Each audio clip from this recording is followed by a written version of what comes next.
Salutations friends, welcome back to my channel. Today's video is going to be an answering your question chit chat video. I don't know if it's going to be a long video, but I definitely wanted to sit down and answer some questions and answer some comments that have been on my channel over the past few weeks, few months. I obviously haven't done this in a very long time, just leaving the hospital and things like that. And I've gotten some pretty fantastic questions. So I'm going to be sitting down, answering as many of them as I feel this video can take. I don't want it to be too long, but this video might be on the longer side. So let's get into it. All right, guys, first things first, I wanted to do a humongous thank you to Roses Forever.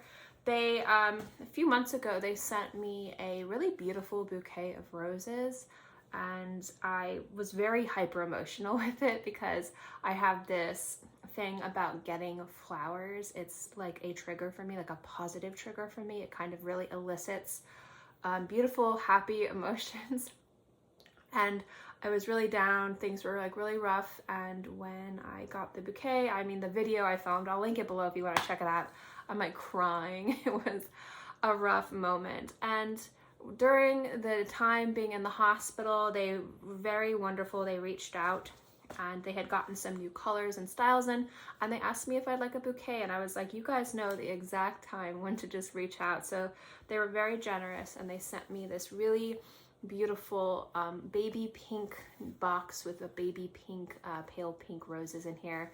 It's so pretty, and as soon as I'm done filming this video, I'm actually going to be putting this in my mom's room so she has something pretty to look at, so I'm really excited for that. I will have all the information of Roses Forever below. They are based in New York. They do fantastic preserved roses. The bouquet I got like almost 8 months ago is still in beautiful condition. You can still smell them. It's just fantastic. So definitely check them out if you want a heartfelt or beautiful gift that will last for up to a year, maybe even longer. I've been very impressed by them, and I'm very happy to have another beautiful bouquet. They did not sponsor this video. They did send this, and I do have a coupon code below that I don't get anything when you use that coupon code. It's just, I was very touched when they reached out and they asked if I'd like a bouquet, especially since they asked me when I was quite literally living in the ICU. Like, I would come home and open boxes of stuff that I got from my mom when she was in the hospital. I was opening socks and bandages, and it just was very overwhelming. And then one of the boxes I opened was this beautiful bouquet, and it just meant the world to me. So I wanted to share them and just kind of hype them up because I really appreciated all that they've done, and it's a really gorgeous gift. So anyway, done with that. Definitely check them out, love them. But let's get into why you guys are here, shall we? You're here for the questions. So there's been a lot of questions. First of all, a humongous thank you to everyone who's reached out and just said, glad you and your mom are doing better. Mom's doing great. So she definitely watches my videos and reads your comments, so she really appreciates it. But we're gonna get into the comments, and I'm gonna try and answer as many of these as possible. So the first comment is from my top 5 favorite Mason Lancome fragrances, and Marilyn Capehart writes, thanks for sharing. I love how you keep changing your hair colors. Are you bold, or is it spray and not dye? So my hair, like right now, it's kind of like a light kind of navy blue. I get my hair done every 6 to 8 months. I kind of let it, when I mean get it done, I mean go to the salon, get my roots bleached, and then refresh my hair. And the next time I get my hair refreshed, I might go a different color. I keep saying that, but I might. I haven't quite decided yet. In between, I use different like semi-permanent dyes to kind of refresh my color. So now it looks a little bit muted when it gets like super muted. So maybe like in another like 4 to 5 washes, what I'll do is I'll go over it with a new dye. Sometimes I use lime crime, sometimes I use punky colors. I picked up some Arctic Fox. I'm gonna see how that goes. So sometimes they're more teal, sometimes they're more blue, sometimes they're more navy. It just depends on whatever dye I put over my hair to refresh my color before I go back into the salon. Sometimes my stylist will use crazy different mixes of different blues. Sometimes I'll just use one blue. I kind of let them do whatever as long as it's one solid shade. I'm growing my hair down to my butt again. I used to have it really long down to my butt. It's like right here right now, but it's kind of naturally curly. So when it's not straightened, I wear it up because it tends to gnat really quickly and get knots. I haven't quite figured out how to manage my curly hair. So it's usually up in a bun or in a ponytail. But what I do is, like, when I grow it out, I'm going to do a balayage. I'm going to do really interesting balayage. I haven't figured it out yet, but I need to wait for my hair to be longer. But it is dyed. It is not a spray-in. This is permanent, semi-permanent.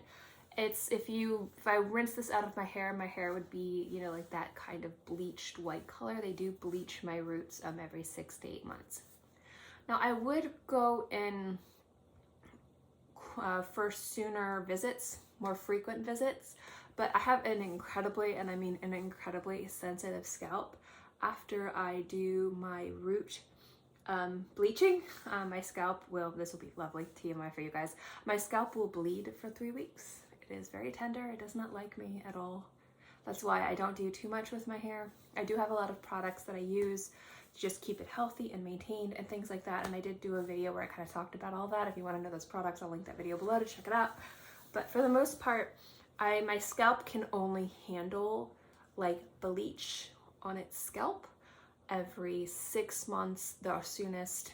Usually I'll try to make it about 8 months. So that's why you'll see those like long roots that are like out to here, just because my scalp just does not like when I do that. But it is dyed, it is permanent, it does not technically wash out. It's not going to wash out to my natural hair color, which is red. I am a ginger. But I do really love having fun colored hair. A lot of people say I'm too old for it, and I have this mentality. It's like the XKCD comic a long time ago. I remember reading where he's walking to a room and his girlfriend's got her apartment filled with like balls for a ball pit, and she's basically kind of saying like being an adult is me deciding what an adult means. And a lot of you guys too are really awesome and you like my hair, and some people don't. Some people like it's childish, you're stupid, why would you do this? And my thought is just, if I'm happy, that's what matters to me, and if you're happy, that's what matters to you. And my version of adult is just being a grown-up kid who takes care of business. That's just me. But it is permanent, and it does, if I did want it to not be blue, it would be a process. I would probably be at the salon for 12 hours because that's about how long I'm in the salon just for my roots. Just for roots, I will be in there for 6 hours. It takes forever to do my hair. So anyway, answering that question. I know a lot of you guys actually cared about that. I know you don't. I'm just answering questions right now. I'm just talking to you guys. It's been forever since I've talked to you guys. And this next comment, again, like I talked to you guys before, I never have any issue if you guys ask me questions that you might think would be a little rough around the edges or you think might be inappropriate. This is not an inappropriate question. This is actually a lot of times when people see my collection, see my size, and again, I don't have the largest collection, but I do have a rather large collection of fragrances. This is a question that gets asked a lot, and this is definitely something with people with larger fragrance collections. And I even did, again, another video talking about this, and I'll link it below again if you want to see it. I feel like I'm a broken record today. But this comment is something that I do see a lot, and that's why I'd like to address it in case you guys don't want to watch that entire video. And it's from Pearl Harbor, and this is on the video my entire 600 plus perfume collection. Right now, currently, I'm sitting at almost 800 bottles. That's about where I'm at right now, maybe a little under like 760, 770, I'm not quite sure exactly. I'm at just under 800 bottles currently, if you're wondering where I'm at with my collection. Pearl Harbor Webs, I love your voice and channel, but I think you might have an addiction. You can never use all these before they go bad. Are you trying to fill some void in your life? By the way, do you know which dupe for Love Don't Be Shy is better, Okcha or Be Layered? I found Okcha, and I'm probably mispronouncing that, only smelled like artificial sweetness, thank you. I don't think I've tried either of those to answer the last part of the question, but I actually like Be Layered scents. I have a few of them. They are pretty good quality, so I would say just based off my limited experience of not trying the one brand but knowing the others, I would say try Be Layered. Their stuff has actually really impressed me. But let's get into the thing of this back here. And let me be completely honest with you guys. I understand the criticism and the questions that comes with anybody that has an absorbent amount of something that is unnecessary. shoes, cars, cats, 9 of them. Well, 9 of them because I'm watching my mom's cat, 8 of them.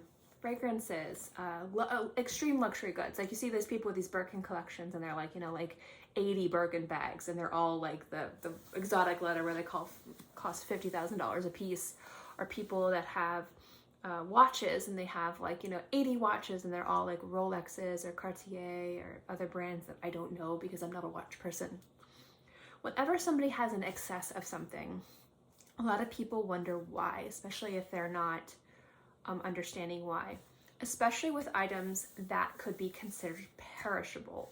So I've talked about it before, the value of my collection, and again, it's not what I spent.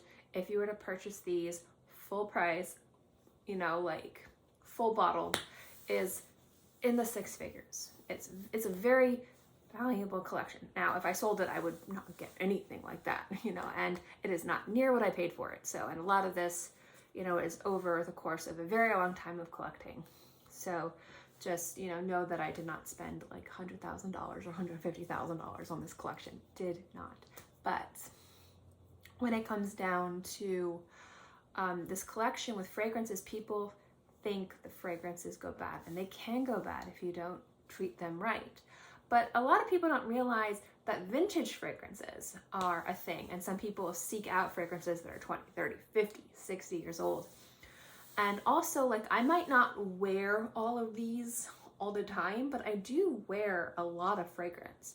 Firstly, I'm an oversprayer. I spray about 10 to 12 times, depending on the scent. If it is a very overpowering scent or a very strong scent, I won't overspray. I don't just overspray everything. But if it's a fresh, light, crowd-pleasing scent that I really enjoy wearing, I spritz an extra few places just because I enjoy it. And I go through more fragrance than most people would think. I might wear 2 to 3 different fragrances a day. So the truth of the matter is I'm not going to go through all of these fragrances, empty bottles. I'm not. I'll be honest with you guys. But I'm not collecting just for wearability. I'm collecting to collect. You know, for me, it's something beautiful. It's something that brings me happiness. It's something that brings me joy.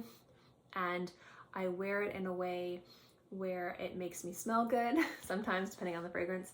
But for me, a large collection isn't just about a utilitarian aspect of fragrance. It's definitely an emotional attachment to this as well. Do I have a void in my life that's being filled by fragrance? Absolutely not.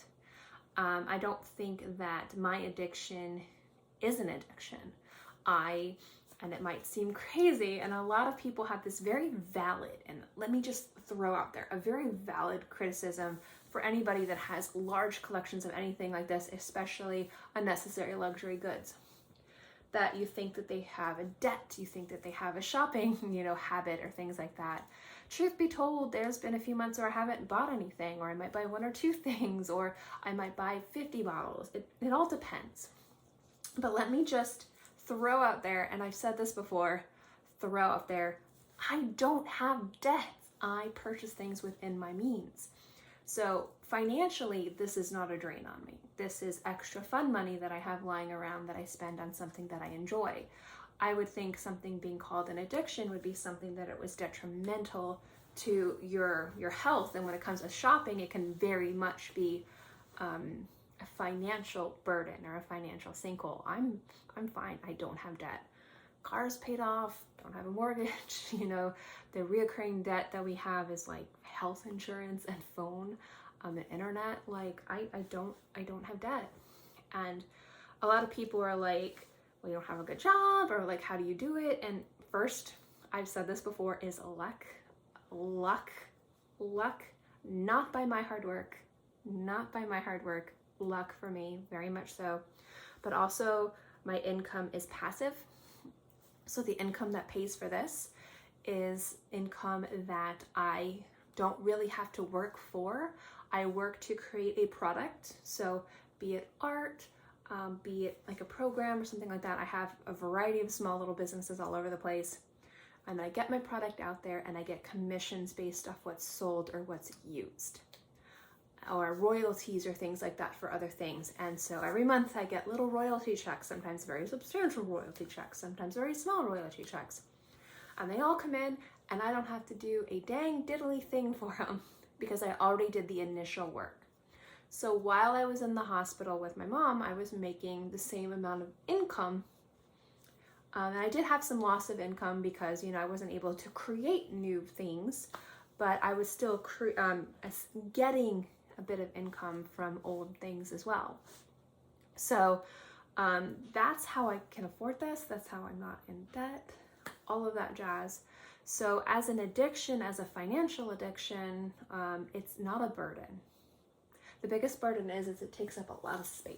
But for the most part, when it comes down to it being an addiction, it's not an addiction because it's not something that I needlessly buy. I look to see how much money I have and I say this is how much I can spend. I put everything on my American Express card and I pay it off at the end of every month.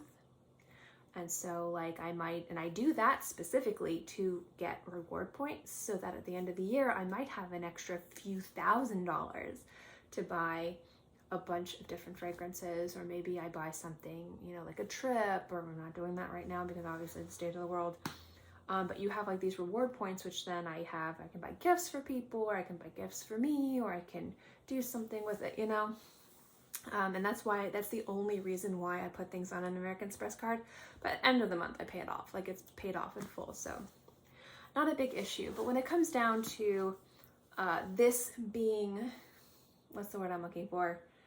Something that causes negative impact on my life, like an addiction would be, or what addictions are considered, this is not. All right, this next comment is from 2 weeks ago, and this Sanford Press made a few different comments on my January fragrance haul from a very long time ago. Hi, Sanford Press. Thank you so much for commenting on this video. It's probably a few years old. So they comment, I'm a guy, I wear the Chanel Lou. Chanel Lou is a fantastic fragrance that anyone can rock. Oud bouquet with a heart, like a Cupid emoji. Awesome. They said they're not a big cedar fan. How dare you? No, that's joke. And I love cedar. I really love cedar, but it's a very distinctive wood scent. So I could see people not liking it. But this is the comment that made me just kind of question, is you're lazy and fabulous. Thank you. Thank you so much. Yes, that is very true. I am both of those things. So this next comment I love. I really want to address this. And this is part of my Demeter fragrances, where I share my Demeter fragrances and I talk about them. And Moon Love asks, what is a jammy rose scent? This is great. So when describing fragrances, there's a lot of descriptors that you get, like woody aromatic, like aquatic. I don't know why my brain is just not functioning right now. Jammy rose isn't so much a composition as it is just what happens when you mix rose scents with red fruits. And when I say jammy rose, I mean it in a positive way, but some people hate it. They think it's too sweet, it's too cloying, it's too suffocating, it's too offensive. People don't like it. The reason why I like to describe scents as a jammy rose scent is because it is a quick and easy way for you guys to know in what capacity does this rose smell like. Is this a woody rose? Is this an aquatic rose? Is this a light rose? Is this a garden rose? Is this a red rose? Is this a Bulgarian rose? Is this the Taif rose and a Middle Eastern rose? Jammy rose is what I really love, and it's a great descriptor when you're trying to kind of figure out the composition and the weight of a floral scent that has a very predominant rose scent. And in a lot of cases in the opening, there's black currant, or there's berries. Sometimes it might even weirdly be apple that makes it jammy. Peach doesn't really make a jammy rose. It's actually the great complement to a very strong, super sweet rose, but peach is just distinctive enough that it doesn't turn quite jammy. And what I mean by jammy is it smells like jam. It smells sweet and thick and syrupy, but rose. And that to me is fantastic because I want to eat flowers. I love floral candy, floral foods, floral scented teas. I mean, I'll stick it all in my mouth. And jammy rose is a really delicious, kind of mysterious, thick, sweet, just gorgeous addition to scents. And some of my favorite rose fragrances are very super jammy. But like I said, it can cheapen some compositions too. Because think of it, if you have all these really beautiful, bright and gorgeous top notes, really beautiful, substantial middle notes, and fantastic and distinctive base notes, and all you smell is the raspberries, the currants, and the rose, you don't smell any of the brightness, any of the aromatics, any of the woods, or the luscious, like musky bases, you just smell jam and rose, it can almost be an Achilles heel for specific compositions. Great additions to really beef up the jam. That's really horrible, I'm sorry. But that really work with a jammy rose to really help elevate but also accentuate that jam and that flower, that super sweet syrupy goodness that I really love so much and I find to be so sexy. I love it when there's like patchouli and oud. There's something about sometimes sandalwood, but there's something about like jam, patchouli, rose, and oud that is just gorgeous to me. It's really beautiful, it's really sexy, and it's just substantial. It has presence, it has bones, it sticks on your skin, and it's just so confidence boosting. And so when I say jammy rose, what I'm talking about is the fragrance has a very predominant feeling of super sweet, sugary, kind of jammy berry, and very strong of rose. So think of a big, lush, beautiful rose next to a big piece of toast covered in strawberry jam. How would that smell? Well, that sounds amazing and I'm all for it. But that's kind of like what you're feeling is something thick and sticky and overpowering. And again, a lot of people don't like that, and that's fine, especially rose haters. And there's a lot of people out there that don't like rose as in a note, and that's fine. So jammy roses would be the bane of their existence because it is an in-your-face rose scent. It's very strong. Again, it has a lot of presence, and it has that sticky sweetness that just really works well with the rose, but if you don't like rose, you're gonna hate it. So when I say a fragrance has a jammy rose smell, it generally has an overpowering kind of feel of being just this kind of sweet, sticky, syrupy, candy-like rose scent. But that doesn't mean that it can't be tamed, and that doesn't mean that that can't be utilized in a way that is really beautiful and fantastic, i.e. like patchouli and oud, I love with jammy rose compositions. This is from Joseph Marshall on my Rock Rose review from a long time ago. And he writes, I respect your review. Thank you so much. I was able to acquire a 7.5 decant before laying my nose on it, and I'm glad I did because I share your same viewpoint. An awesome fragrance, but I don't feel the price is warranted. I still really think about that. Rock Rose to me is one of the sexiest fragrances on men. I think it just smells so good. But, my big old but, it is ridiculously expensive, and I don't quite think it fits the $550 price point. But it is a great scent. If you can get a decant, if you just get your nose on it, get a sample of it, you can wear it, enjoy it, save it for a special occasion. Terribly expensive, but still fantastic scent. Like, it is really, really good. The last comment is from Crystal, and this is on my, I think it's my, what is it? Yes, my Baccarat Rouge X Straight versus Ariana Grande Cloud. And Crystal writes, I didn't like the Cloud perfume because it smelled like cotton candy to me. Does that mean I won't like Baccarat Rouge too? No. There's a lot of people out there that completely, wholeheartedly disagree with the fact that Cloud, a lot of people think smells like Baccarat Rouge 540. Now, when I worked at Ulta down south in Fort Lauderdale, there was Francis Kirkjohn Boutique in Miami, and then there was a lot of higher end department stores that sold it. So a lot of people in the area were familiar with his work, and obviously Baccarat Rouge. And I'm telling you, I had very distinguished men coming in, you know, dressed very well, very meticulously dressed, not sloppy, very fashionable. And they were coming in and they were buying Cloud because they didn't want to spend the insane price because, you know, it's $300 to $500 on a bottle of perfume is incredibly pricey. But they wanted to smell like that. And to my nose, and again, I don't have the best nose, and everyone's different and everyone will pick up different things, especially on your skin, but to my nose, Ariana Grande smells similar. It doesn't have the same complexity, but I find that it smells similar. Now, what a lot of people say with Baccarat Rouge, which I don't particularly smell in Ariana Grande Cloud is, if we're gonna look at the negatives here, a lot of people say, and rightfully so, excuse me, I have a little frog in my throat, give me 1 sec, is that Baccarat Rouge has a medicinal kind of adhesive bandage-like smell. I don't completely smell that, but it's definitely not out of the realm of possibility. I can see where people can pick that up. Just like with Ariana Grande Cloud, it can smell synthetic, so sweet, and doesn't have like the little nuances that Baccarat Rouge has. So depending on your skin, if you wear Ariana Grande's Cloud, you might not like the fact that it smells super sweet and just like cotton candy, but you might like these little nuances in Baccarat Rouge, like the brininess and the warmth, that might elevate and kind of tame that cotton candy smell and just make it smell perfect and everything that you wanted. However, please sample Baccarat Rouge before you purchase. Please do not buy that blind. It is expensive.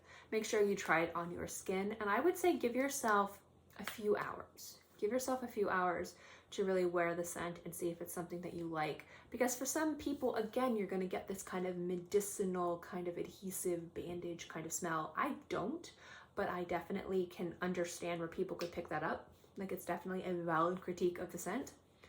And with Ariana Grande Cloud, for some people, it does smell too linear. It smells too sweet. It smells too dumbed down to be a good dupe for Baccarat Rouge. And then some people think it's an excellent dupe for Baccarat Rouge. I think it's a more affordable option if you like the feel of Baccarat Rouge, but it's not the same. So you might enjoy Baccarat more, or you might like it less.